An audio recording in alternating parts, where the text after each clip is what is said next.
All right, joining us now to talk a little more about this is the managing director of Keino Sports Marketing Firm, Mr. Martin Keino. Thank you for joining us tonight. Martin, it's said that these international athletes only end up with about 40% of their winnings. Where does the rest of their money go? The money goes to directly to the host country where the athletes are competing, and it ranges from 20 to 30%. And then 15% goes to the agents, who are the commissions, and sometimes 5 to 10% to the coaches. So a significant amount goes to those people.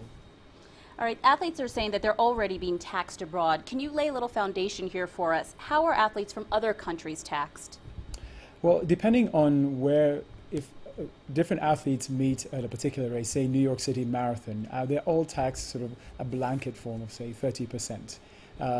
But depending on where they're from, specifically, if it's an American athlete, he will get taxed in the state of New York and federal taxes. So it really depends on where they're competing. But generally, if they're in the same locality, they pay a blanket tax. And how much does the Kenyan government stand to make if they implement this new tax? Is the potential financial gain really worth risking losing their country's athletes and all the international publicity that they bring with them? I would imagine if the government implements this tax regime with the athletes, given that they're looking to rope in, a lot of people into the tax bracket, the athletes are very visible target. So I would imagine they would rake in quite a bit. However, I believe that if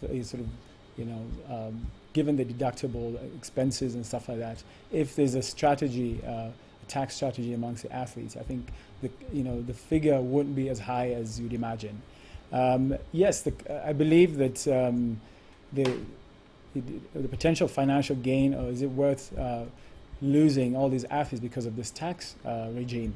I don't believe so. I believe that through education, the athletes would not leave en masse to other countries because of a punitive tax regime. I believe that I think they can come to an agreement, or just basically understand their commitment or their obligation, the tax obligation. So I don't believe the country is bound to lose a lot of its athletes to other countries because of this. And what can an athlete net in this time frame, and for how many years can they compete in this sports?